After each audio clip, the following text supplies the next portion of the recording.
Good day, good weekend, everyone. Glad to be with all of you. I'm not sure if I want to let you on yet. I'll let you on, David. No, just messing around. Kill the talk. Now you can. You have my permission.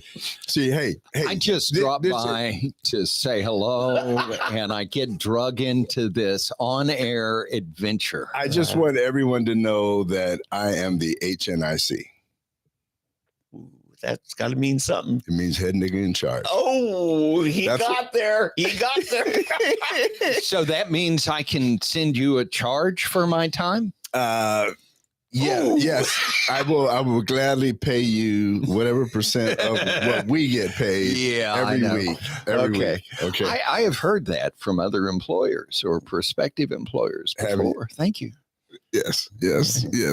Now, listen, I will gladly pay you if you can find somebody that will pay us to listen to this every Saturday morning. You see, Eddie, I have to tell you that I believe I can document with exacting specificity that journalism is the fastest working way to poverty outside of divorce. I believe you. That is true. You really have to love it.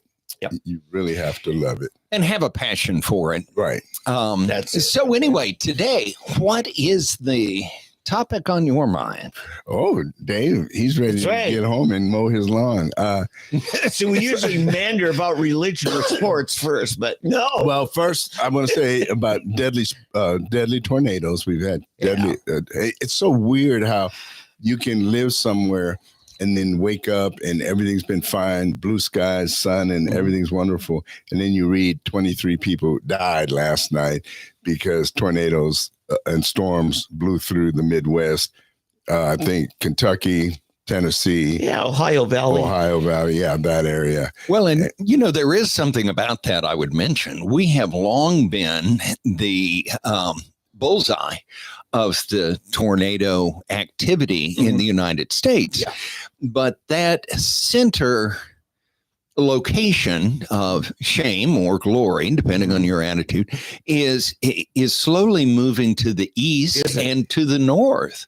So I wonder if that will allow us to have lower insurance costs, which at the moment are the highest in the country. Yeah, it's thanks insane. to Eddie. Actually, we're number three. We're actually number three. Sure? Number three? Yeah, Florida is number one. Louisiana, number two. We're number three. Are we? Yeah. Okay. And here's the reason, the devastating hurricanes, it's a population situation. Florida has a much larger population. Louisiana has a bigger population. And the one that should be the worst that has tornadoes and hurricanes is Texas. Yeah. But they're not. And it's because they have so many people that it spreads the insurance. They can spread the insurance risk far and wide. Yes. Our problem is our population, because I've wrestled with this for years. Why are our stinking rates so high compared to California, Texas, all these other places? And it's because we have so many less people, our state population, and we have terrible drivers. Yeah. And so you've almost got to figure it per household. Right. That's how you should figure it that's out. How the actuaries, it'd be good to find those. Yeah, numbers. That's how the actuaries do it and so forth. They put all this in a formula, and that's how, and then our rates keep going up. And it used to be, we were paying for our auto insurance twice as much as Kansas. Twice as much, which is ridiculous. But they have Kansas City and St. Louis and Wichita and Topeka, which are all larger cities than. If I could, I'm going to blame BlackRock for this insurance hike that we've had in the last couple of years. And let me go there for you. Okay. So, very successful banker, customer of mine for decades. He told me, he says, look, inflation post-COVID, you're going to get inflation. And he said the supply chain weakness and the increased demand together, he said, and because of that, the people that normally would invest in other things, Wall Street and things like that, they're going to put their money into hard assets that are a protection against inflation. Real estate is that market. And so when you had all of these big financial houses that saying, let's go into real estate, that just increased demand, and real estate increased faster than anything. So then when you're covering a house for total loss and replacing it, now it's going to cost a lot more to give them the same house they've been living in. And I think that's why insurance went, jumped 50% for a lot of people. Right. But still, the issue we were talking about is why we're number 3 versus that's so true. many other states. And that is just mainly a function of the population. Everybody got an insurance rate hike across the nation. Right. Oh, yeah, they have to. They have to. Yeah. Because I used to honestly believe they were asking Oklahomans to shoulder the cost for all the people in LA. I really did. I really was thinking, because my daughter lived in LA. Like, for example, they had a 1,200 square foot, 1,800 square foot house. But the value was $800,000, almost $900,000. Okay. But her insurance rate was $800 a year. In Tulsa, you had a 3,000 square foot house, $400,000. It's such a delight to be here on Fresh Black Coffee, because as a guest, all I have to do is get you all talking, and I don't have to say a word. Yeah. Okay. That's really Dave's hint. That's his hint. Can we move on? Hey, can I talk? Yeah. Can you get into something that I care about? Hey, no, seriously though, we left out one state, and apparently the center of this storm issue was Missouri. Yeah. We left them out. So, all right, David, let's just do this, Dave. Why don't you tell us what's on your mind this week? Well, I've done a couple of stories on TulsaToday.com as well as Arnett.substack.com.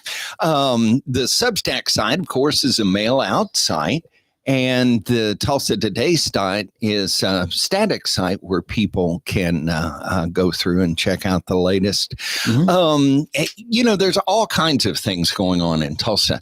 The mayor and all of his song and dance people, the various department heads, are going around and having meetings.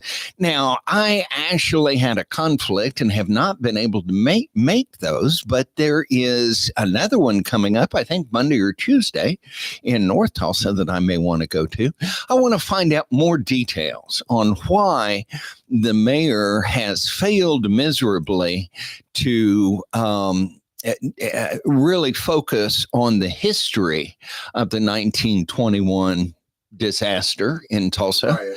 And yet without really determining the history that we can all agree on, we are responding to the emotion of those people that 100 years later feel victimized by some reason or the other.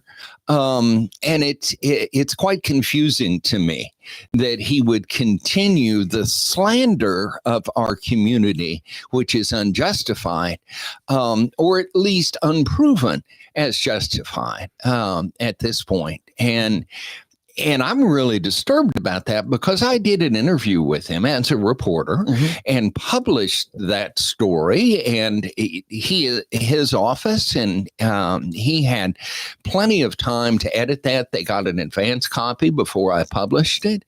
And in that story, I quoted him saying that he wanted to get the historians together and decide on what was the story. And he hasn't done that. Rather than focus on the history, he's pushed through with the emotions and pandering to those people who feel they are victims. I'm somewhat concerned about that. I don't want my community slandered with something that is untrue, but they seem hell-bent on doing that. Yeah, they have been for the last 30 years, almost since I've been here. I will say this, it's interesting you bring that up, because it brings in the whole issue of reparations, and local and national. And there's a big move. There was a congresswoman, Black congresswoman, obviously, again, pushing for national reparations and just spouting all this crap, as I call it. And what people don't understand is why are you going to bill every single person in America, whereas probably at least a minimum of 50% of those who are here never had anything to do with any of that, slavery, or in Tulsa, the Tulsa race riot. How many people were actually involved downtown? Now, if you can tell me who the perpetrators who are supposed to have burned North Tulsa are, let's find them, go after them, right? And if you can nail down exactly what damage, lasting damage is done to the survivors, then let's prove that. But just to say blanket, we're going to punish you, Whitey, for what you did back in 1921 or 1619 on, which is a lie as well, the way that's been put forth. So that's what ticks me off about the whole thing. I was born in Germany as a German. I live in Tulsa, but I have German in me and I'm Black. So I don't want to pay taxes to pay for something somebody's granddaddy did that nobody knows who it is. To somebody who isn't around anymore. Exactly. So this is what ticks me off. And all of these, you think of Hispanics, Asians, Indians, East Indians, you name it, people that have moved here, Russians. There's a lot of Russians in our community now, especially out in, well, they're not in the Tulsa city limits, but how are you going to, and I would say, to be honest with you, the likelihood is that those people, the descendants of those people who were involved in it, are now living in the suburbs. So those people who should be responsible if there is any payment due, they no longer live here and are not going to be punished. Well, so anyway, that's my idea. I understand your whole point, but that's where I come from on it. Well, and I think it's important to get the history right. Yeah. I agree. But today, as we speak, there is a plaque on Greenwood that begins the event, describing the event, saying a mob of white people descended onto Greenwood. Yeah. That is not how the thing started. Right, exactly. And for them to erect a plaque that visitors to our city may see and carry away an impression of us based on that is offensive to me, and I think criminal, if not criminal, at least morally criminal, to slander a city. And by the way, since we're on the topic, not to be too contentious here in the beginning of our grand show, but how many generations has to suffer under the setbacks that the government has provided to Black Americans in the way of quotas and other kinds of things? How long does it take before we're done with that? Exactly. It'll never end. It's the itch that can't be scratched. And you were around. I know you know about this in the mid 90s already. Remember the state legislature voted and agreed to make quasi reparations with scholarships. Yes, and all of that. And what I call the John Hope Franklin Dog Park downtown. People get mad at me, but I know nobody visits that. No, let me put it, no North Tulsa people just want to go down and contemplate, oh, what happened down here? No. Reconciliation, they call it. Yeah, Reconciliation Park. You know what made Greenwood and Archer in the Black Wall Street? You know what made it vibrant? It's music. And that drew whites and blacks in the clubs and the retailers and the other things. Yeah, there you go. You need to stop talking about reparations and start talking about commerce and attraction. That's what Booker T was about. People together. Yes, this is insane. And that we're going through this. Here's one more funny thing I got to tell you. Yeah. I did not include it in the first interview story that I wrote about Monroe Nichols, But he said one of the things he wanted to be sure of was that during the campaign, nobody looked at him as the black candidate that wanted reparations. Now that the campaign's over, and I did not refer to him that way then and haven't referred to him since, but now that the campaign's over, he's in office, he's the black mayor that wants reparations. Yeah. But here's the deal. So he lied. Oh, Yeah. I agree. But to his credit, to be fair, the whole issue started under GT. GT, before he left, he set up a committee. Yep. And in that committee were Lori Dector Wright. Yeah. Liberal white women. Well, yeah, and Laura Bellis, and and they were determined. They had already determined we're going to investigate until we, Until we find what we want. Well, do you remember a comedian named Moms Mabley? No, Black lady, female comedian, black comedian in the 50s and 60s, and she had this story about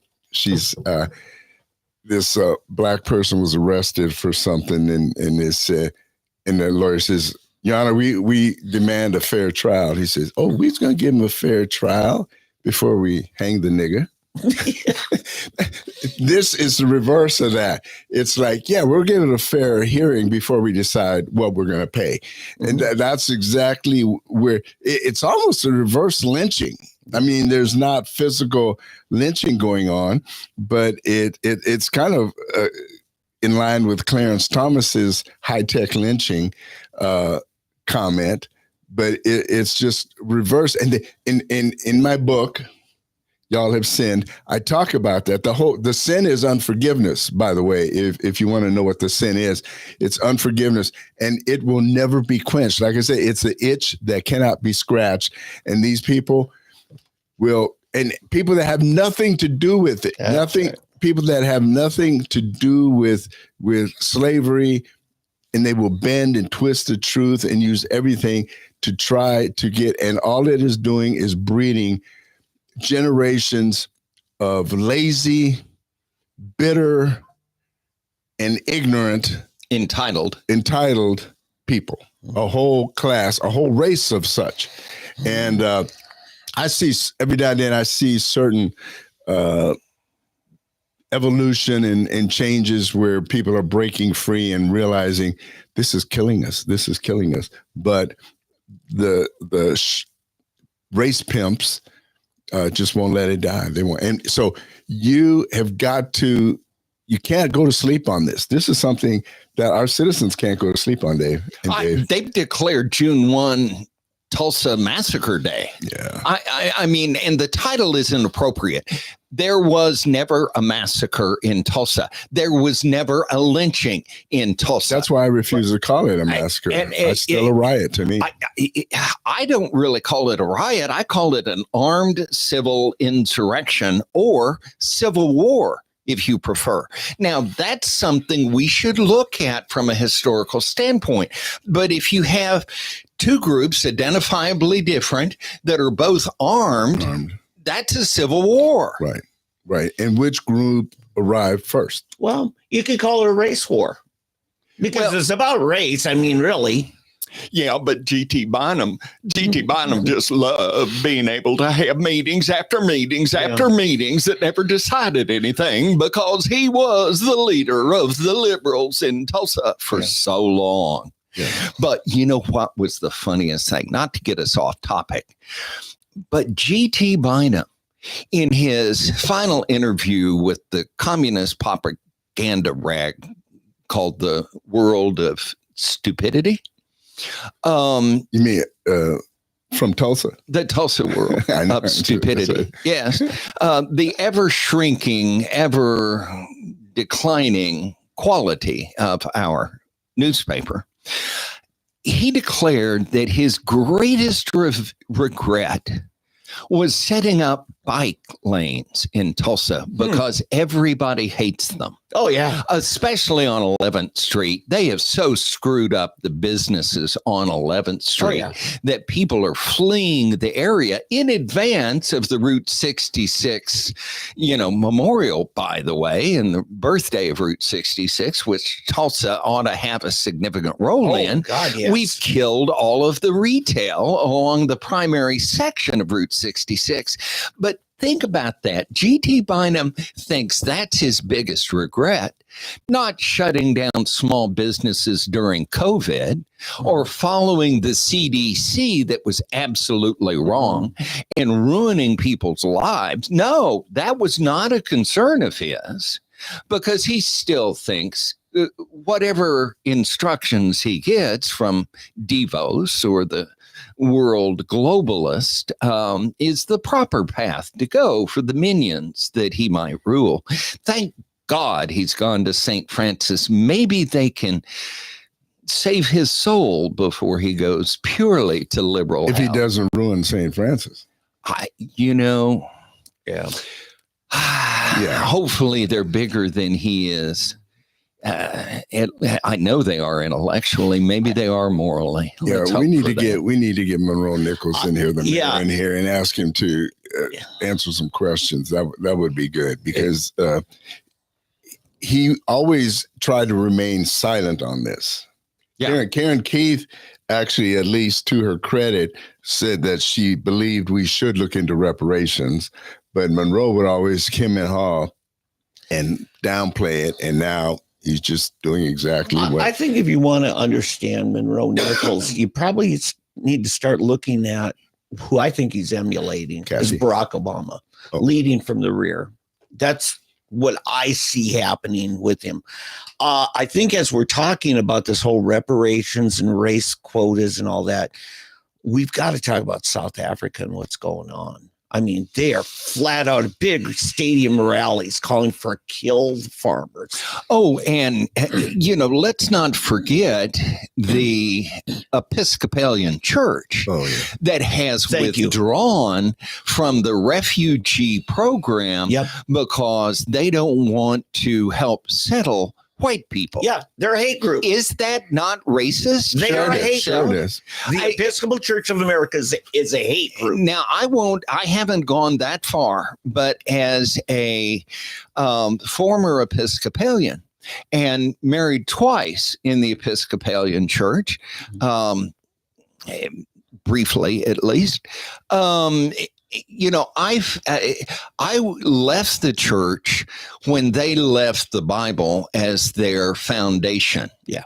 So I do not believe that the Episcopalian Church, as we know it, is a Christian faith. I would agree. But they show it in particular with their treatment of the Afrikaners that are trying to resettle. But in South Africa, this was what the liberals in America aspire to. They believe their seizing of the South African government was, and their identity politics, which was the core of that nation. Now we see that core is rotten, that it means not just equality, it means equal slavery or reverse slavery. They don't want equal rights. They want to enslave the whites in punishment for what they feel they suffered. Yeah. True or not? Right. What I'm seeing happen in America, leftist politicos are quick to remind us of the great, great, great grandparents of these white farmers.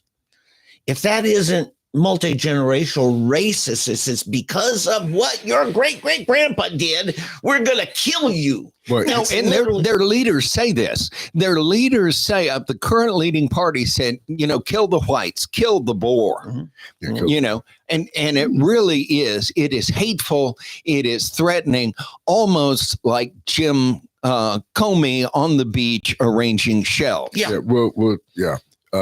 Here's the deal on that, because I actually went to South Africa during apartheid. We talked about it before.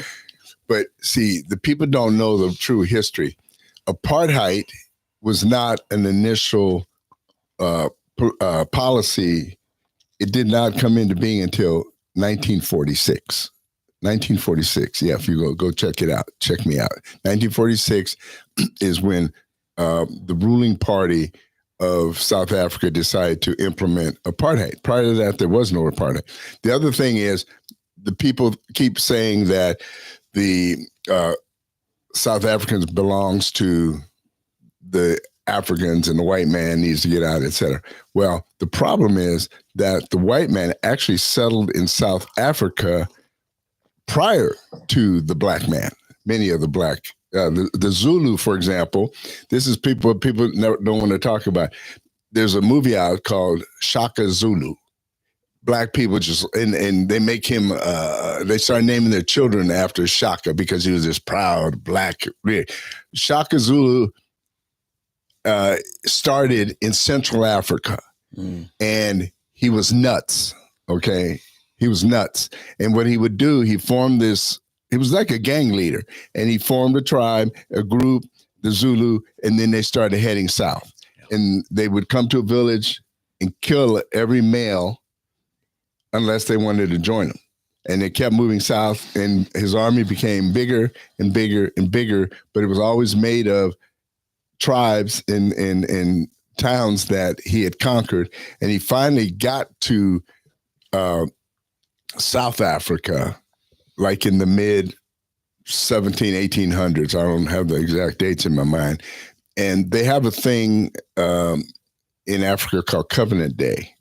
And you might have seen the movies where Zulu is one I remember of Zulu, but it was where 100 and some South African soldiers, the British actually, had a fort. It was like their version of the Alamo. And 100 stood off 100,000 Zulu. And it was fighting for a week. And finally, they killed enough of the Zulu that they couldn't overcome them. And the Zulu then relented. But that is some of the history. That the original natives of South Africa are the Hottentots, which is Bushmen. The Bushmen. Those are, and they are not related to the Bantu. Bantu is a term for the black Africans from south of North Africa, all the way down to what used to be called Rhodesia. And what is Rhodesia now? That's not Zimbabwe, is it? No. Yeah. It is Zimbabwe? Okay. So, and there's a cautionary tale right there, Zimbabwe. No one wants to move to Zimbabwe today. You don't want to invest in Zimbabwe. They ruined that nation when they did exactly what they're trying to do in South Africa now and drive the white man out. And it's exactly what will happen. But I'm with you. It's silliness. It's silly. It's just, again, it's bitterness. It's the bitterness, the root of unforgiveness. And until people nationally want to give up the bitterness, this is the thing about the Japanese that makes Asians so much different. In the Chinese, I mean, the way the Chinese, the Japanese, and even the Native Americans were treated in America is in many ways outside of slavery, let's put it that way. But if you look at, it might as well have been the same as slavery. It was racial bigotry. They have as much of a beef as Black people do. Well, let's not forget the Irish. I mean, when they had signs in commercial business that say Irish need not apply, do I get reparations for that? Oh, wait a minute. I'm Scottish. Maybe there's Scottish reparations, or maybe we can just have reparations on reparations. Right. Roll some dice and see who gets it this week. I am so tired of looking backward on other people's narratives than looking forward on our own narratives of what the future can be. Right. Vince Gill's song, title, I'll never forget it. It's so appropriate. There ain't no future in the past. And that's so true. And bottom line is, and I'm just going to say this, and I've written it in the book and said it many times, until in Matthew 7, Jesus says, if you will not forgive, neither will your Father in heaven forgive you. And Black America, Black people worldwide will remain under a curse, if you will, and be opposed by God because of this root of bitterness and unforgiveness. So what does it say of our Black clergy that they are so vested in this bitterness and unforgiveness? That they have, God is not in them. God's not in them. Thank you very much. Well, now, let's not overly simplify, because there are individual preachers. There's a Pastor Manning in New York that has, from the very beginning, outed Barack Obama. He calls them black, let's see, what was it? Some diminutive phrase that really called Black people to stand on their own, to set aside the victimhood. Yeah, you're right, and David. I think it's Ed Manning. I think so. But so there are sufficient examples of courage and honesty in every race, every pastors, and in all of that. But the other thing to remember is every denominations are kind of a misnomer. The denomination does not control the local church by and large. The local church, and I found this out with a Baptist in particular, because there was a Baptist church that basically aided in the defrauding of my family. And I went to the local Baptist association and tried to talk to them about that. And they go, no, each church is separate. We have no responsibility for that. We don't care what that happens there. We just want their money on a regular basis and let them do what they want to do. Yeah. Anyway, I got to correct myself. I just generalize Black preachers. It's the loudmouth Black preachers. They give them all that. But C.L. Bryant's another good one that, he says, I'm trying to get white folk off the plantation. It's but you just see this with stoking the fires within the urban Black community, Well, and what I love so much about fresh Black coffee is that you are willing to look at narratives that aren't necessarily generally accepted. I believe that as Christians and as Republicans, as conservatives, we have allowed the desire not to confront, to our lack of confrontation has allowed insanity to beat the bloody pulp out of common sense for 20 years. Yeah, Jesus mentioned it. It's called fear of man, and that we're afraid to stand up and say anything because, I might be considered racist if I say something. And if you're Black and want to say something, they'll call me Uncle Tom. I don't care. Uncle Tom is a hero. Uncle Tom, you apparently never read the book, Sambo. Seriously, these people I don't have patience. I don't have time. They tick me off. If they ever read their book, they know the real villains were Sambo and Quimbo and Simon Legree, which is exactly what's happening today. Your liberal progressive whites are Simon Legree, and Sambo and Quimbo are every Black person who sits there crying for reparations and restitution and revenge, basically, against white men in general. But you know what makes me feel better about my community? I have stopped reading any edition of the Tulsa World. The leftist narrative operators, and I consider them number one in this region, if not the state, The leftist narrative operators would have us fighting each other forever because that's how they empower themselves.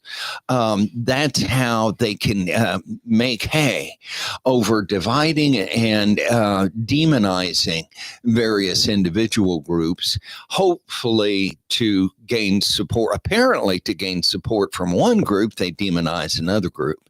And how about for a change? Now that we have a president who actually loves America with a cabinet that is skilled enough to defend him, how about individually in every state in the union, we start asserting common sense over the insanity of the local Democrat Party and try and reestablish that as the overwhelming narrative of America? Well, I got you talking about media. You hit on print media, radio and TV in Oklahoma. I think it's largely captured by the tribal interests through the casino money, to the point that there's certain things that are not going to be talked about. I mean, even one day I was in with Pat Campbell on his show, and he's, just bashing Jonathan Smalls for talking about why can't a black man own a casino? Why is it a monopoly of the tribes? Who sold us out? Brad Henry. Well, yeah, and the legislature, all of them.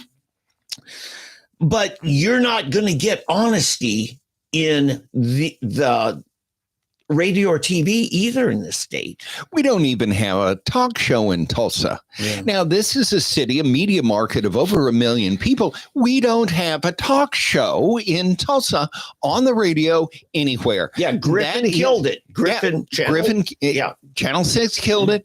But, Griffin Communications, whatever. But, KRMG doesn't have a local talk show.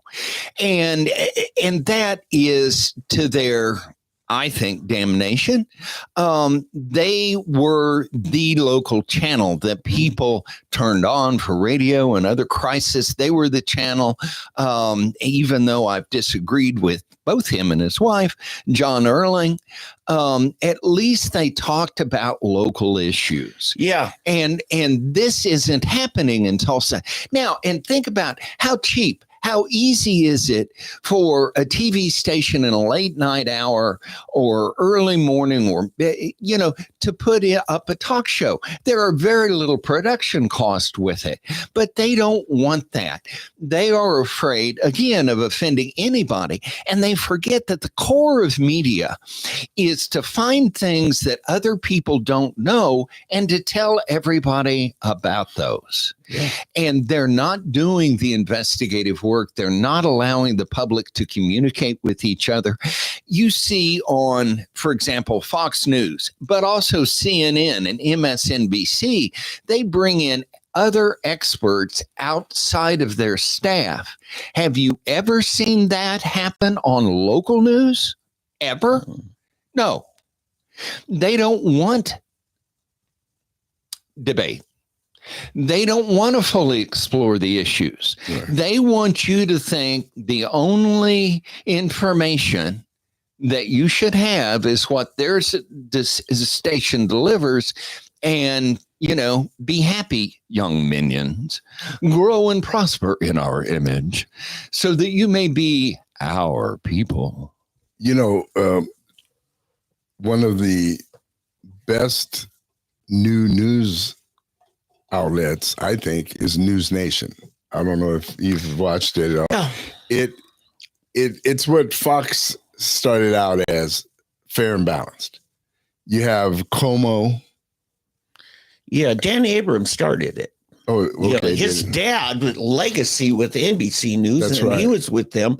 Yeah. But they're still, in my opinion, slightly to the left. Well, but I've been watching lately, and I've noticed that they are leaving that. I don't know if it's Trump affecting it or not, but they, from everything I'm seeing, they're going to have. I mean, you're probably seeing more of the programs that lean there, but they do have some that Yeah. I mean, right. And Leland Vittert, I don't know if you know Leland. Yeah. Was with Fox. Was with Fox. He's over there now.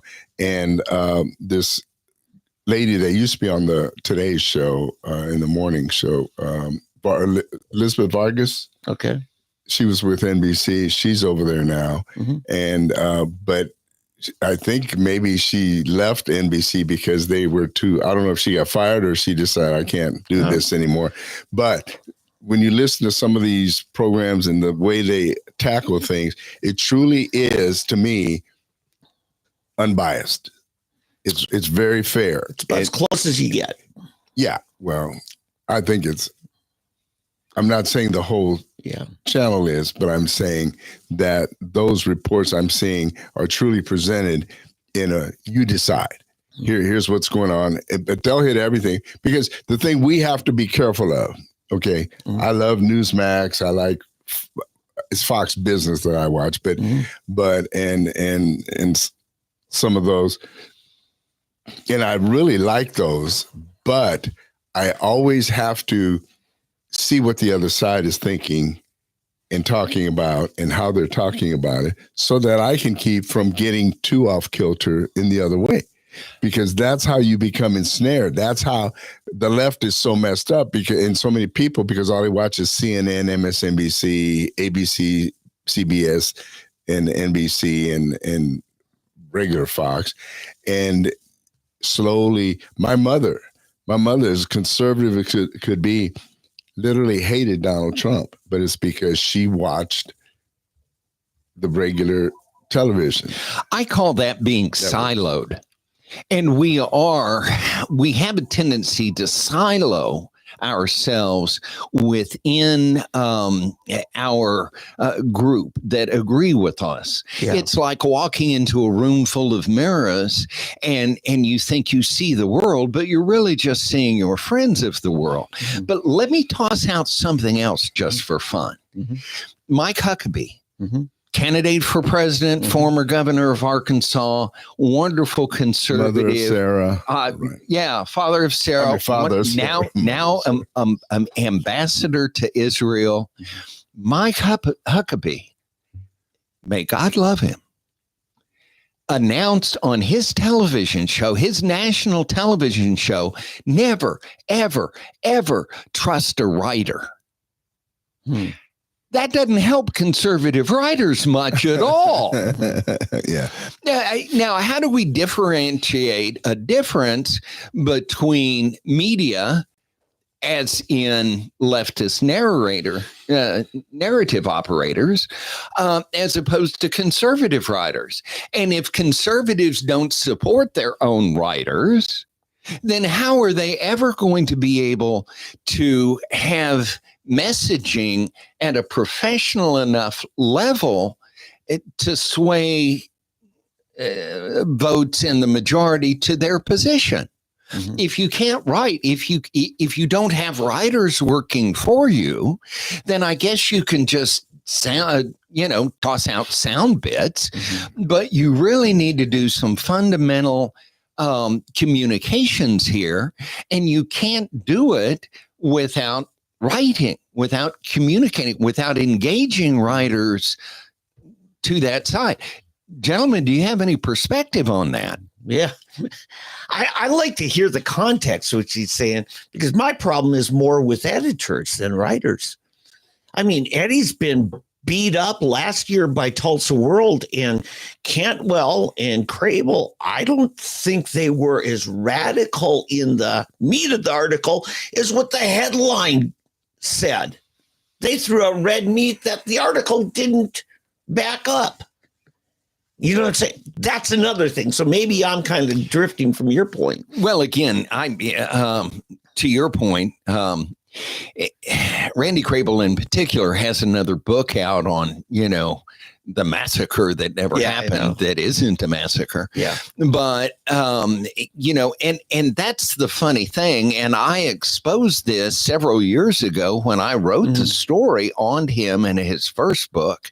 That was not the title of the book he wanted to use. Exactly. But those that were on the reparations committee came to the newsroom and intimidated him to add the word massacre. Exactly. Now, if you're a journalist and you allow the people you're writing about to determine your headline, you're not a journalist. Thank you. In fact, Pat Buchanan, graduate of Columbia School of Journalism, he said in his autobiography right from the beginning that one of his professors told him in one of their last classes is, you got to start a Go to Hell fund. And it's a fund that allows you enough cushion that when push comes to shove and they're trying to change what you're writing about, you can tell them go to hell. And I think that's essential because, David, you row your own boat. So do I. Crable gets a paycheck. I don't know, maybe he's much better off than you and I are, but Of course he is. Okay, but Of course he you is. see, there's a trade-off there. I have tried to compromise time and time again. However, I have a reputation for telling the truth, even if it isn't in my own best interest. Okay. But most recently in 2023, I was the managing editor of CityNewsTulsa.com and City News Tulsa in print. Yeah. And it was a monthly print publication, a daily, that really stretched the bounds of what I could as an individual reporter produce. Yeah. They wanted 12 to 16 stories a day, news stories online. Now, I was able to do that with my own work and other writers and press releases and other kinds of things. But That's brutal. That's a pretty high bar to set. Well, one day I had left the office in order to cover another story, to research a story.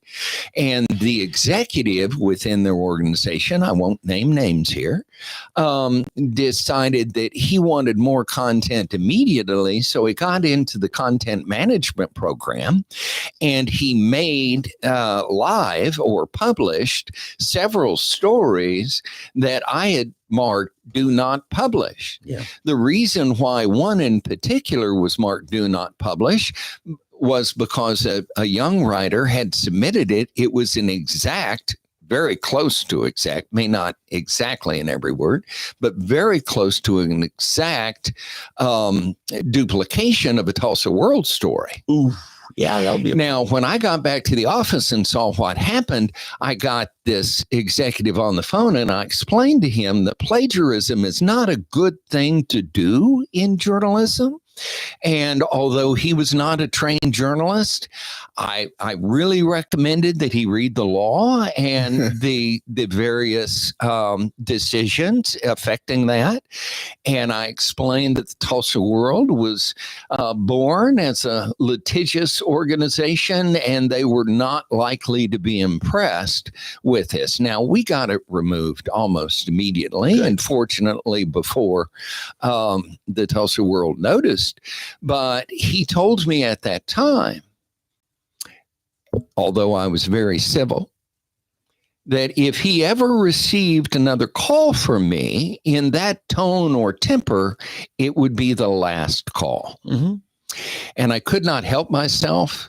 The words came out of my mouth in quick response. Let's make that call. Yeah. And that was the last time I talked to him. Yeah. Now, the owner of the company wanted me to stay with him for a while, but I was pretty much on the way out from that point forward. And I did help them to make a transition as smooth as possible. Good for you. But I am not going to work for people who lie, steal, or cheat.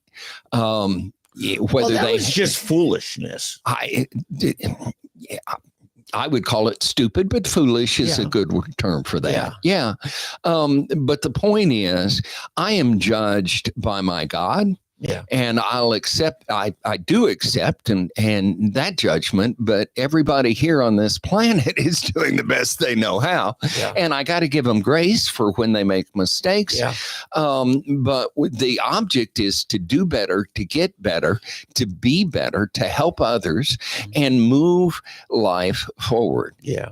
In every day, in every way. So true. All right. So that's pretty much local stuff, dealing with the mayor and our local news media and so forth. But let's take it more nationally and internationally. If I can, a good segue of that, you mentioned Dan Abrams and News Nation. Right. One of the main people I see on there, a guy that had this great opportunity to reinvent himself, and he needed it, was Chris Cuomo. Right. Cuomo. And I'm thinking this narrative, and let's collaborate on this. I see Pierce Morgan trying to reinvent himself. You're seeing a bunch of people doing it over the whole Biden presidency coverage about, why weren't we writing on this? Jake Tapper knows. Okay, he's writing a book about it, and a lot of people are bashing it. It's just, this is the phoniest book. Well, he's the phony. It's not the book. The book is right, but here's where I want to go is, who do we put in this camp with Chris Cuomo and Pierce Morgan, who are genuinely realizing, I screwed up? Well, and I don't think we have fully explored as a country yet what the Biden administration, I mean, they put a dead guy, intellectually dead, in office. They knew it. They covered up for it. This makes Watergate look like a parking ticket. Yeah. This is an absolute coup. It was a betrayal of America. They have no honor. I am convinced that the Democrats, and currently controlled by the left, are morally criminal, emotionally unstable, and cognitively impaired. Other than that, they're wonderful people, and I hope they have a good life.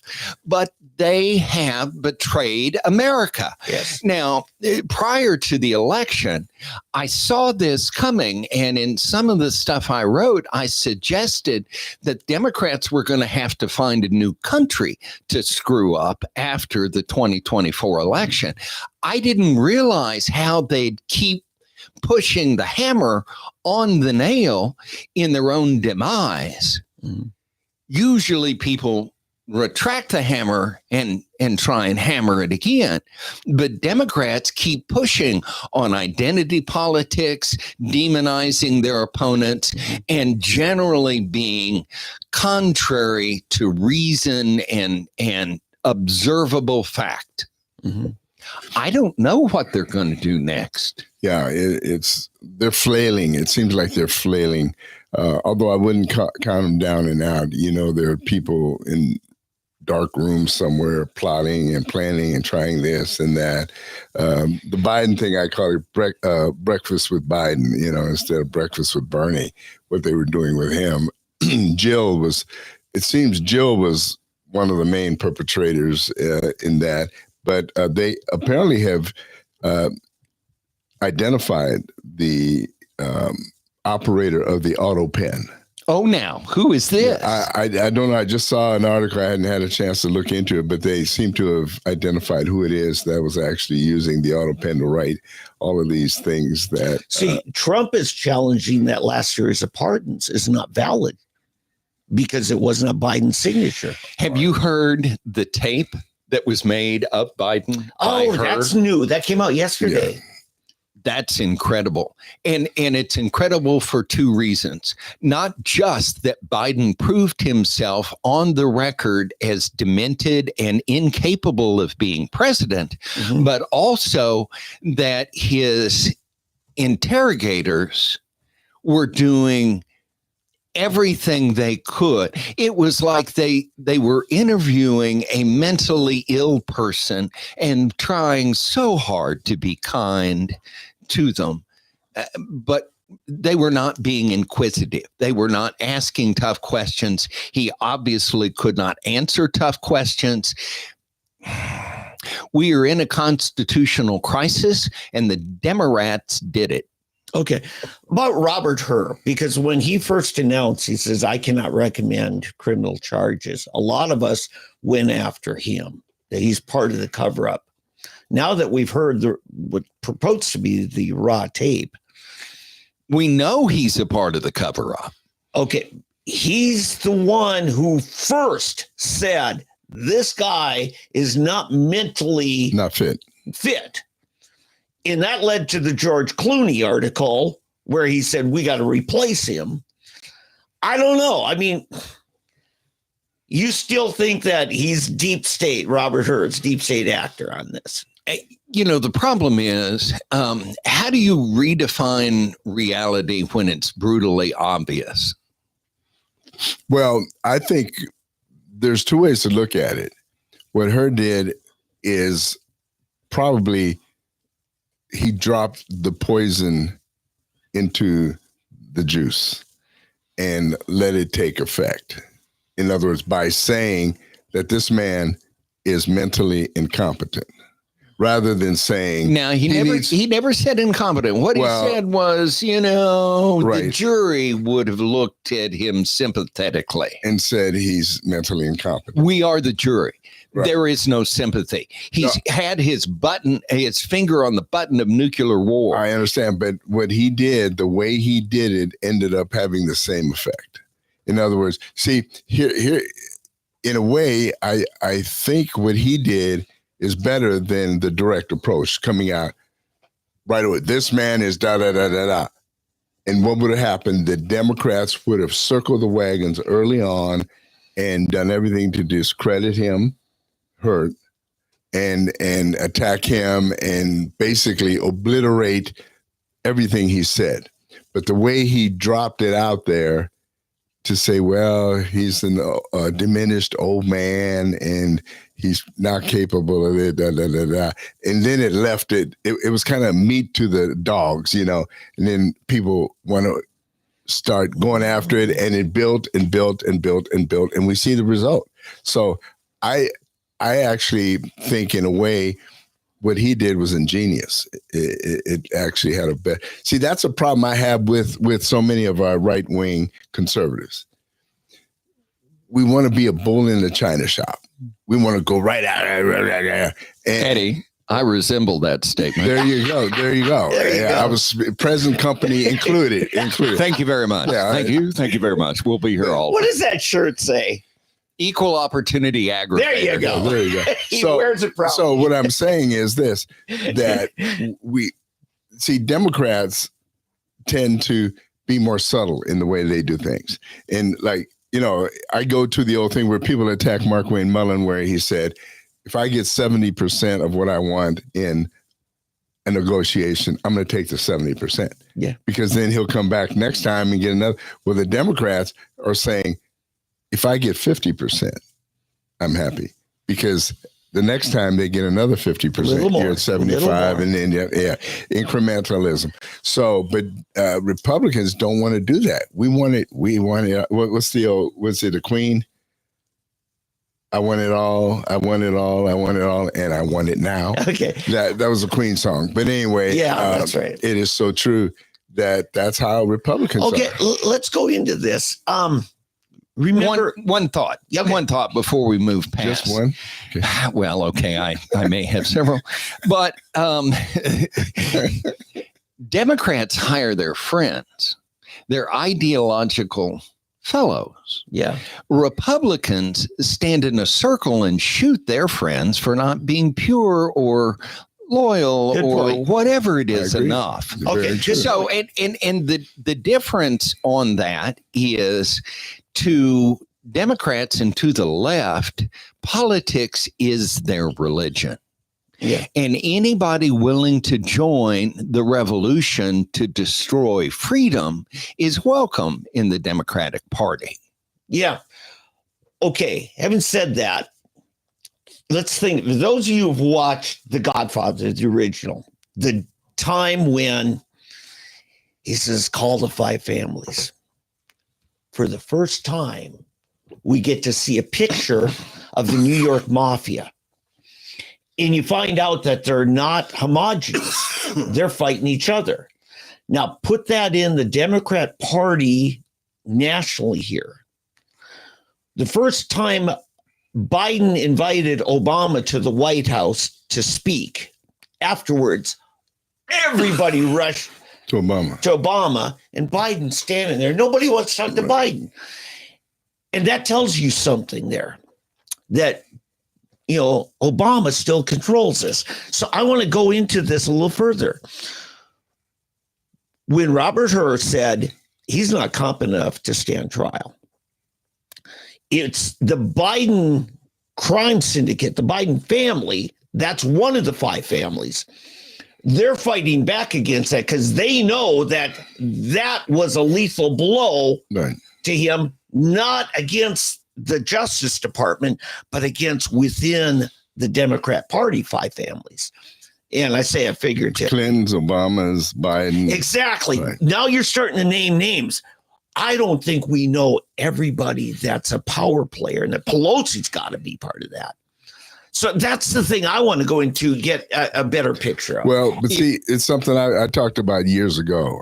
I've had this thought. Okay, so here's how Republicans. This has ticked me off for years. Okay, Republicans, the money people, the people with the money and the power. Okay, so what they do, they want to. If you're a candidate, they say, "What can you do for me?"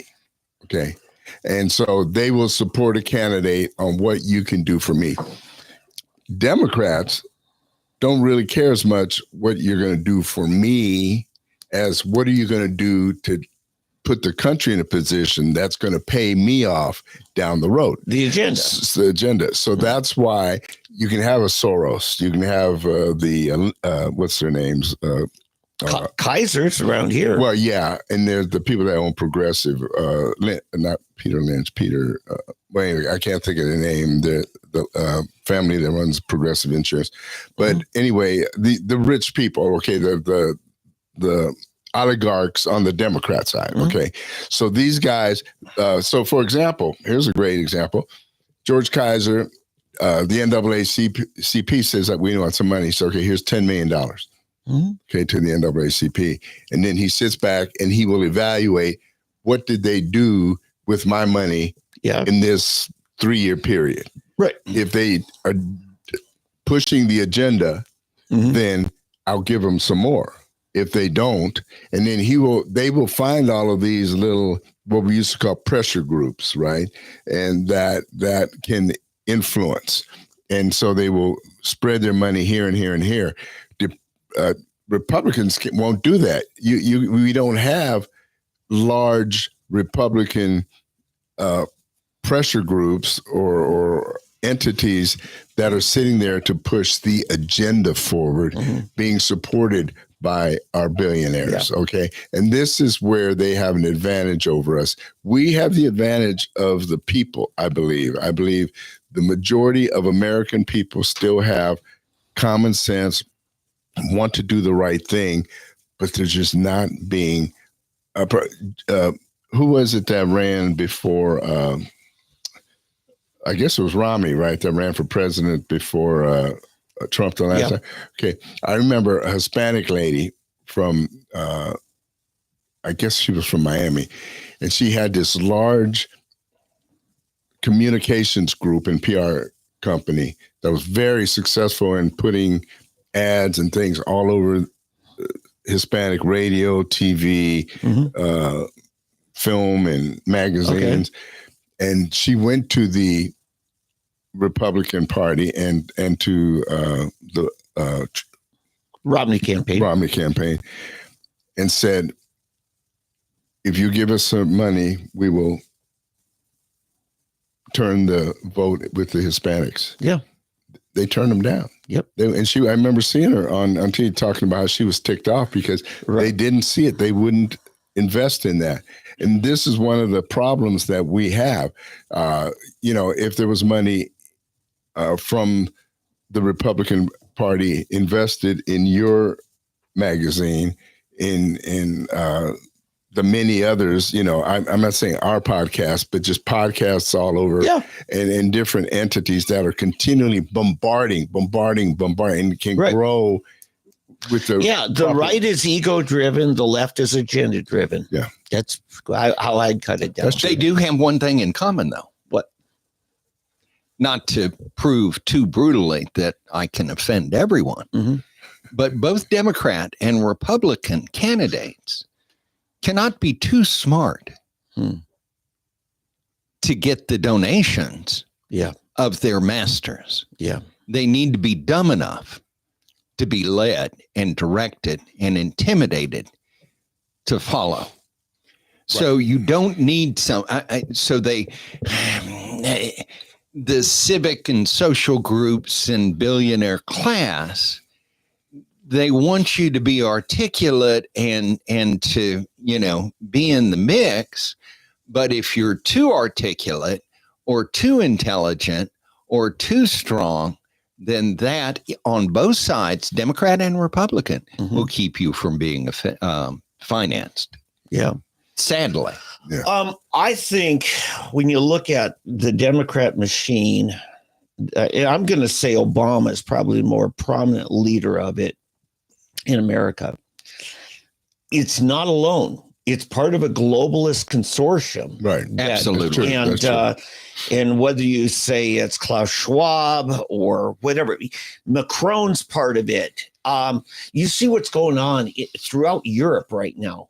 Well, it's the World Economic Forum, and Davos and their people, and our EU. It's kind of very much and very much EU, but and you look at the freedoms that are being restricted, not just in Germany, not just Romania, where they actually set aside an election. Yeah, threw a guy in jail. Yeah, but also in England, where you can be arrested for praying quietly, silently to yourself. Yeah.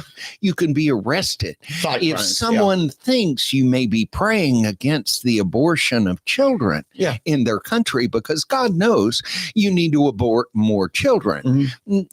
Anyway, I don't mean to be too sarcastic there, because that's a real thing. Well, I'm wondering, at what point do we pull the plug on NATO? Because why are we setting up and protecting tyrannies? Well, I think Trump has been saying that. J.D. Vance in particular told them to their face, this is a problem. And they said he's guilty of election interference for that.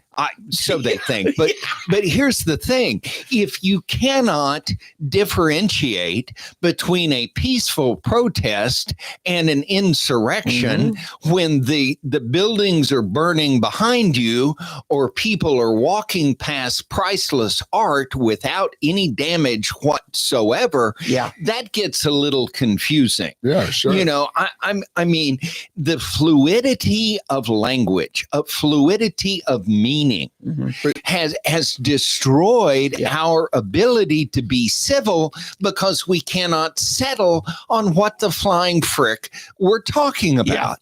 See, it reminds me of, we've talked about it before, Walter Martin. He's a cult apologist, and he wrote in the preface or introduction to his book, The Kingdom of the Cults, what the cults do. And the first thing is called redefinition of terms. Yeah.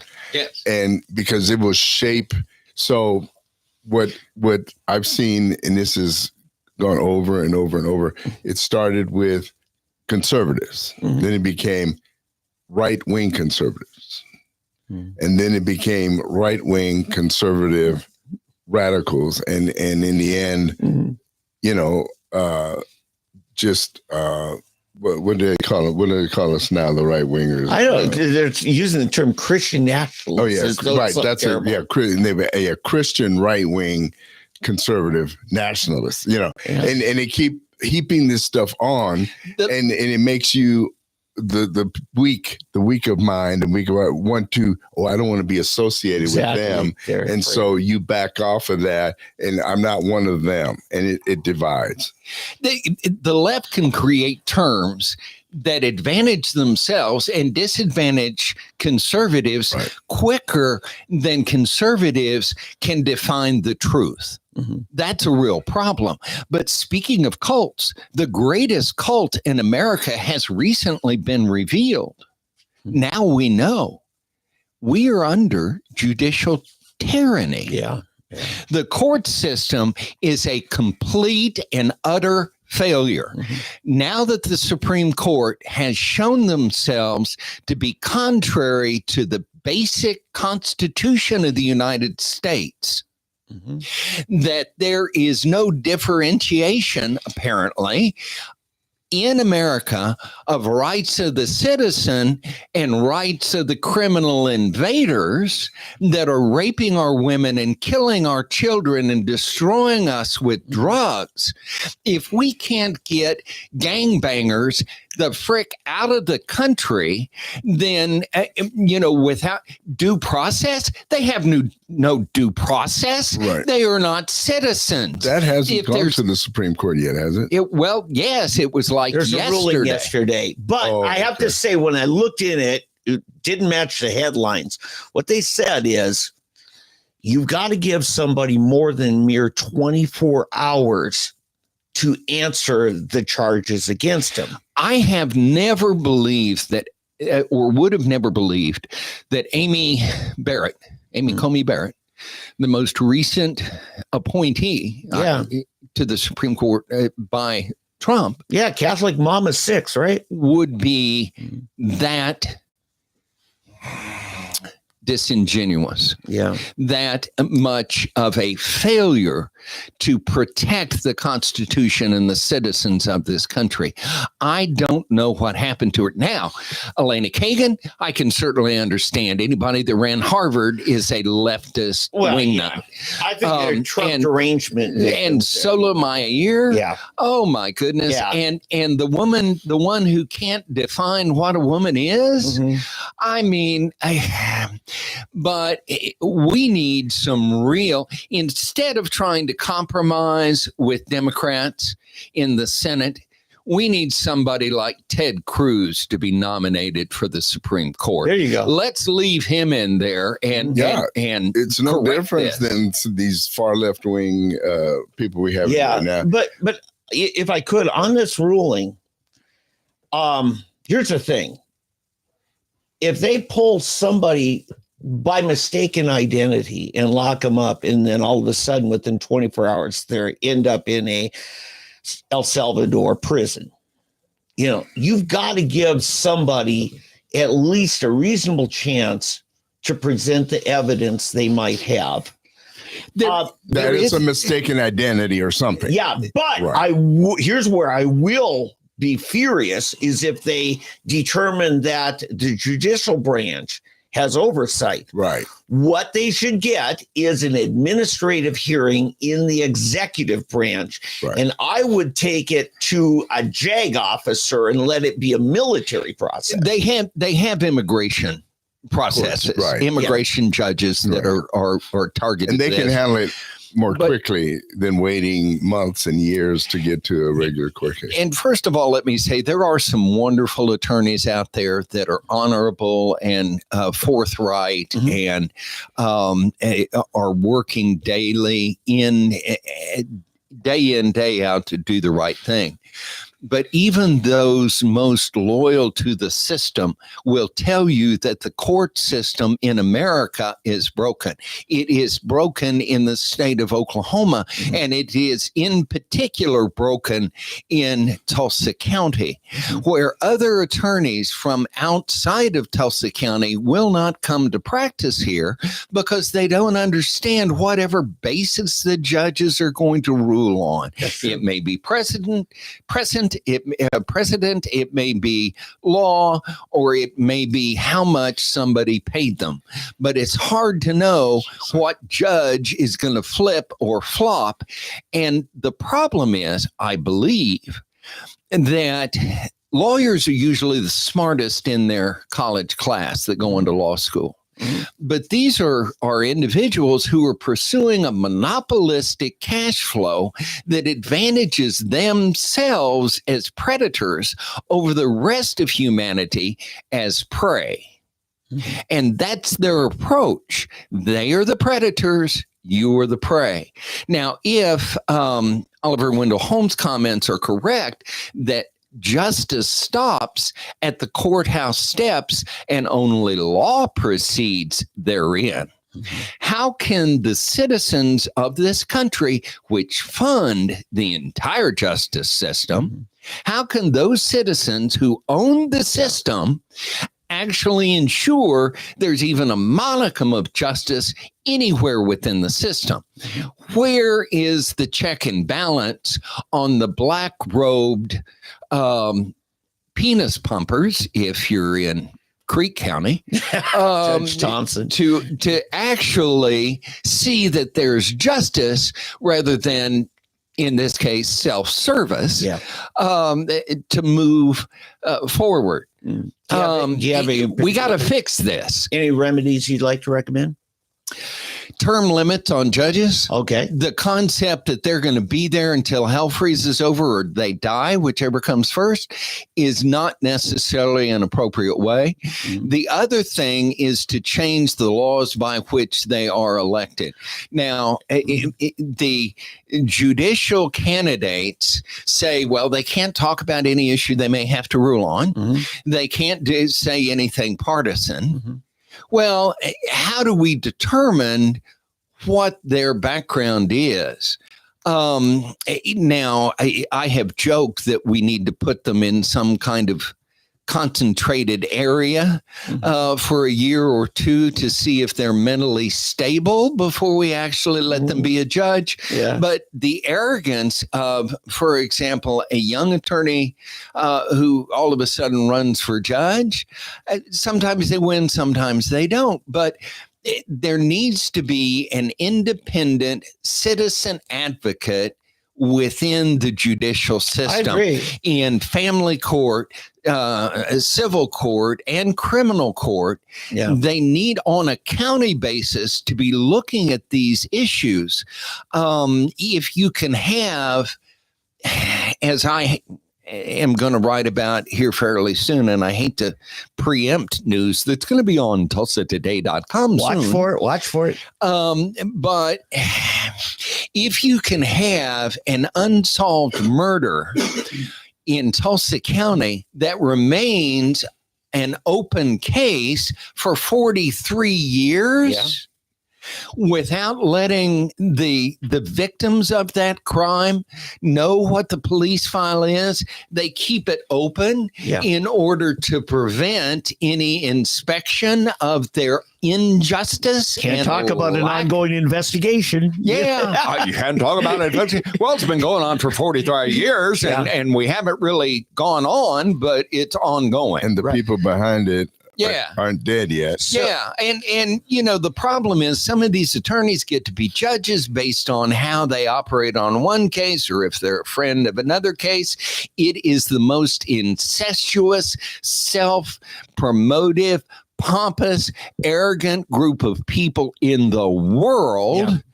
And we are allowing this. And of course, they get highly offended if you question their ethics or morality or any kinds of things. And, you know, but it's just not working. So it's time to say, if it's not working, and we see this on a national level as well as a local level, then let's fix it. Let's have this kind of conversation, folks, whether you like it or not.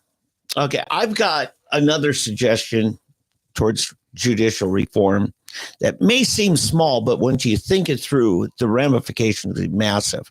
Right now, we have a monopoly set up by our Constitution that a private guild has total control of the courts. It's called the Oklahoma Bar Association. I believe we should not have a monopoly like that, because that's an antitrust violation. I think you should be able to have competing bar associations. And I think it would change the narrative in ways beyond most people's ability to. Kind of like the NCAA. Well, and that has a monopoly on athletics. Yeah. We used to have the, what was it? The NIT was another one, wasn't it? Yeah. And well, that's the tournament. Right. But there was another entity that was competing. I just think it would change things because the Bar Association decides largely who even gets nominated for our Supreme Court, right? Now, as a matter of grace, let me suggest that, to their credit, attorneys have set up the Federalist Society. Yeah, which is made up of Constitution-loving attorneys. Yeah, as opposed to those that are leftist. But in Tulsa County and in many others in the state, if you're a Republican or known as a conservative, you're not gonna be successful as an attorney. Well, yeah, or even the Bar Association never going to nominate you for, high court. And it's necessary in order to be nominated. And the Bar Association really gets offended if there is a counter proposal. Now, Mark LePac out of Claremore, representative, a fine guy, an upright man. And, you got to give him credit. He is not an attorney, but he sleeps with one every night. Linda, his wife. Yeah. His wife is an attorney, and he's produced, 4 or 5 kids that are all attorneys. Yeah, Ben's a sharp guy. And and he had a bill that would have altered and begun the steps of correcting the JNC, the Judicial Nominating Committee, that selects the candidates for top judicial positions in Oklahoma. As it is now, the Judicial Nominating Committee gathers the names from which the governor can select to appoint. And that's just totally wrong. Oh, yes. Yeah. They say, and the head of the Bar Association has written, that this is done in order to keep politics out of the judiciary. And the point is, the politics of the judiciary is the Bastille that we're trying to storm. Yeah. Be clear now. They only give the governor 3 names. Yeah, that's all he can pick. Yeah. Now, and in Oklahoma, if an attorney criticizes a judge, they can lose their law license. Oh, yeah. You and I know people that solitary confinement for 2 years now, more than 2 years. Jeff Kriegel, not even a trial. You got to put that on Steve Kunzweiler. He's the DA. It's not, and he had to recuse right away, but he's the one that brought up the charges. He's the one that brought the charges. Yeah, for one of his former employees who was an ex-wife fighting over custody. That is a horrid case. Now,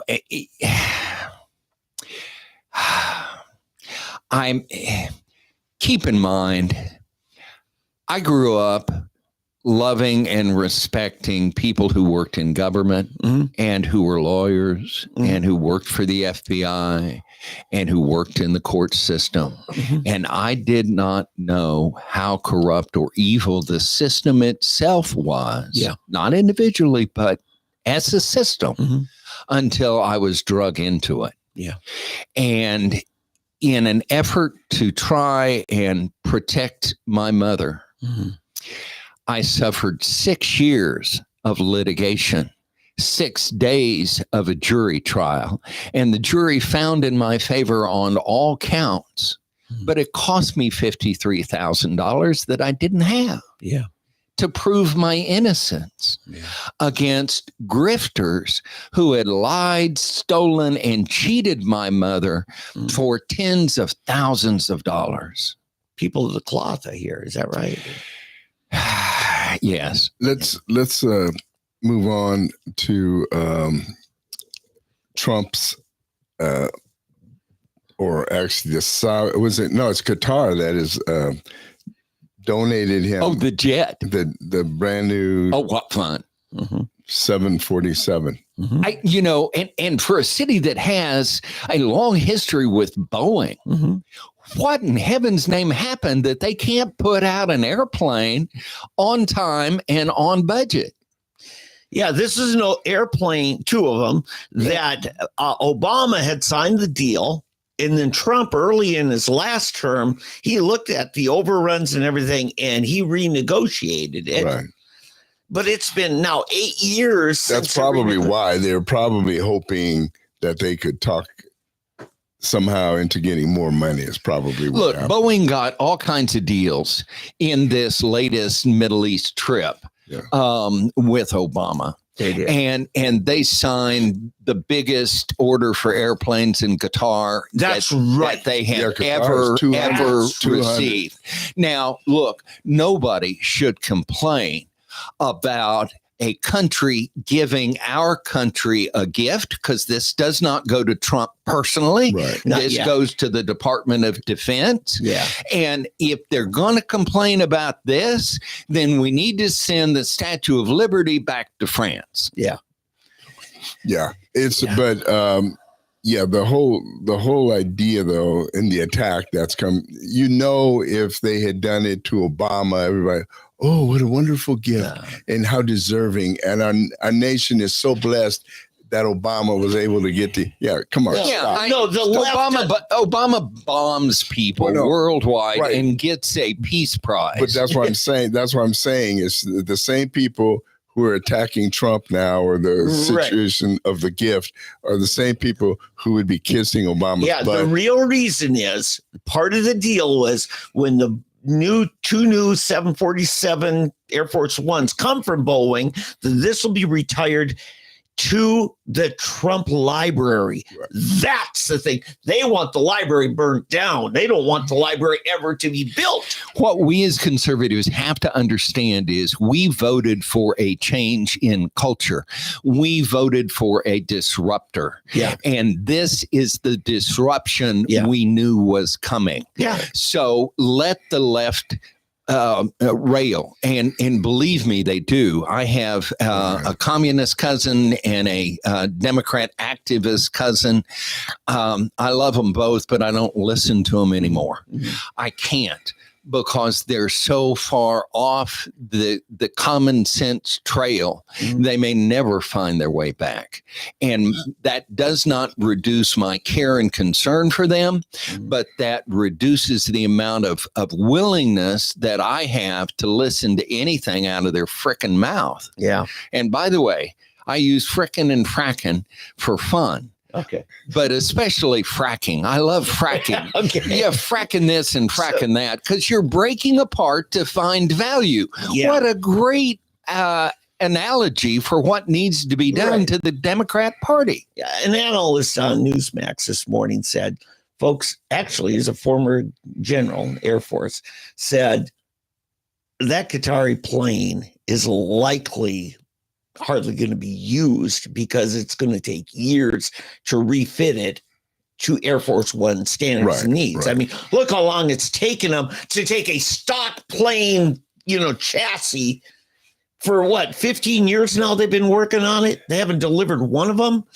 So it might get to be used once, but in reality, it's a gift to Trump's library. Right. Which I don't have a problem with. Right. Yeah. But I'm just trying to get full disclosure of, where people are at on it. Have you heard? It's obvious that this is just the typical Democrats don't want anything that Trump does to be seen as positive. Exactly. That's all it is. Have you seen Greg Gutfeld's show, where he isolates people for 90 days and then interviews them and asking them whether they know whether something is news or not news. Oh. So they're not allowed to watch anything. They're cut off from contact with everybody for 3 months. And then they go on this show, and it's like, is this news or is this fake? Now, here's what I would suggest. We don't know what's going to happen with this plane. Mhm. We have no idea that. I cannot believe that our spies and tech heads couldn't very quickly go through a plane to see if there are any kinds of problems. Mhm. Now, the refitting, if they let Boeing do it, might take 2 or 3 generations. It's a union job. But maybe, it's a union job. But there may be other places that could do that. Just saying. The problem with Boeing is that Lockheed quit making commercial aircraft. Lockheed Martin now does only weapons of war. They do fighter jets and cargo, those type of things. When you had Lockheed competing with Boeing, that's why. Like, you remember that old DCs, all the DCs, like the DC 2, 3, right? The DC-10 was the last one. And then they ceased. That was the last plane. McDonald used to have a Tulsa plant. Yep, exactly. And so when that stopped, Boeing, it's just normal. No competition. You get lazy when you don't have to. And compete. that's why the Airbus is taking a big part of the market now. That's a European Union thing. But see, that's the other thing. So there's really they have no competition because Europe will only buy Airbuses, and then America, our companies, our United, Delta, they're free to buy either one. Here's the problem. If you want landing gates, if you're Delta, for instance, I got 3 family members work careers for Delta.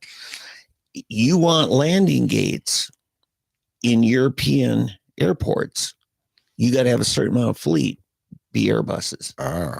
See, and they complain about us fighting their tariffs. Yeah, when Trump does it, it's a bully, but when they do it, we should do the same then. Sorry. We should do the same. They need to have a certain amount of Boeing planes to be able to fly to America. Can you imagine Lufthansa, Air France, Sabina, SAS, the Swedish air service? Yeah, you name them. If they all of a sudden, KLM and what's the British Airways? If you told them you have to have 50% Boeing aircraft to fly to America, it would be fair. That begs another topic we have yet to cover, which is the tariffs specifically. Yeah. But what I find fascinating is the rants and raves, the hysteria of the leftist media saying these tariffs are going to destroy the economy. They're going to take us to inflation. There's no inflation at all. And the tariffs are resolving. The point is we want to get to a point, America and Trump is pushing to get to the point where there's 0 tariffs on anybody. Exactly. 0 barriers to commerce, free commerce, real free trade. Now, you cannot, as a producer, compete with a company who is using slave labor. There's no way to, No. I mean, if you, just think about that. You don't want to. You would have to be slaves. You're going to be a slave. You die or you work.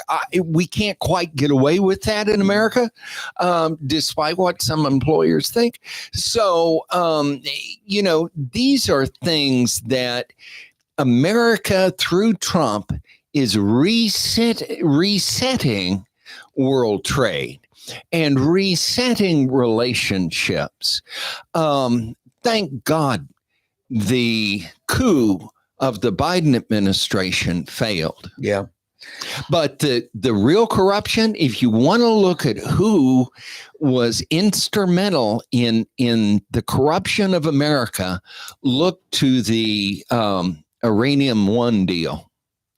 Those officials that approved that sale of nuclear material to Russia, Hillary Clinton, all of those people, and they made money on it. And the Clinton Foundation, which is the biggest grifting organization in the history of humankind, and the biggest betrayal of the people of Haiti ever. Oh, yeah. Yeah.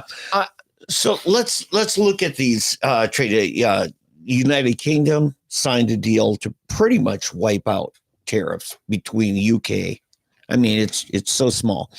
But then shortly after our last show last week, and Scott Bessent announced early Sunday morning, here's a 90-day deal. It's going to expire. But China, we're still going to hit them with 30% tariffs. In exchange, they're limiting our tariffs to 10%. Who wouldn't take that deal? You know, you got to admire Trump's approach to government. Mm-hmm. And I believe this is in part divine providence, but also because he was 4 years out of power. Mm-hmm. So during that 4 years, they looked at the problems, they looked at how to solve them, they looked at the expected pushback from the loony leftist idiots. Mm-hmm.